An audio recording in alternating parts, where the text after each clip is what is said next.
Жогорку кеңештин депутаты Жанарбек Акаев жеке ишкер Хуфур Абдурахимандын өлүмүнө байланыштуу парламентте маселе көтөрүп, бул фактыны өлкөдөгү криминалдын күчөшү катары сапаттады. Ал ишкерлерди коргой албаганы үчүн өкмөттү айыптады. Эл өкүлү ошондой эле ушундай шартта сырттан инвестиция тартуу аракетинен эч кандай майнап чыкпай турганын эскертти. Өткөн жумада Мадина кафесинин ээси мыкаачылык менен өлтүрүлдү. Бул бүтүндөй бизнеске, ишкерлерге болгон чоң сокку болду. Мамлекет, өкмөт ушундай маселеде өзүнүн алсыздыгын көрсөтүп атат.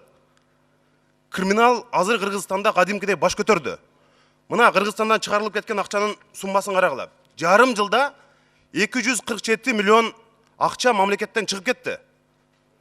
Бир гана чоң компаниялар, чоң бизнес эмес, азыр орто бизнес дагы акчасын алып чыгып кетип атат. МВД криминал менен күрөшүүдө өзүнүн алсыздыгын кылып атат. Макул, эгерде чоң реформаларды жасаганга акча керек болсун, бюджетте акча жок дейли.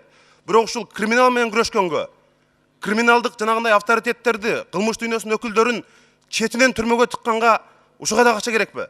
Буга саясий эрк керек. Ошондой болбой жатат.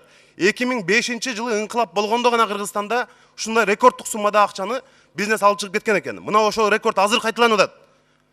Президент Японияга барып, башка өлкөлөргө барып, инвесторлорду өзү баш болуп Кыргызстанга чакырып жүрөт. Бирок өкмөт бизнести коргой албай калды. Бул президентке каршы саботаж.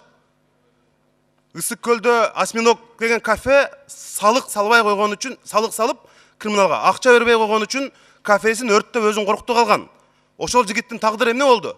Кыргызстандан көчүп кетип тынды. Каяктагы криминал менен күрөш?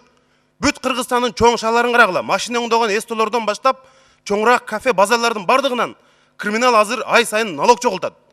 Буну эмне үчүн көрбөмүш калып атабыз биз? МВД криминалга каршы күрөш жарыялагыла. Мындай мамиле таптакыр болбойт. Бизнести коргогула.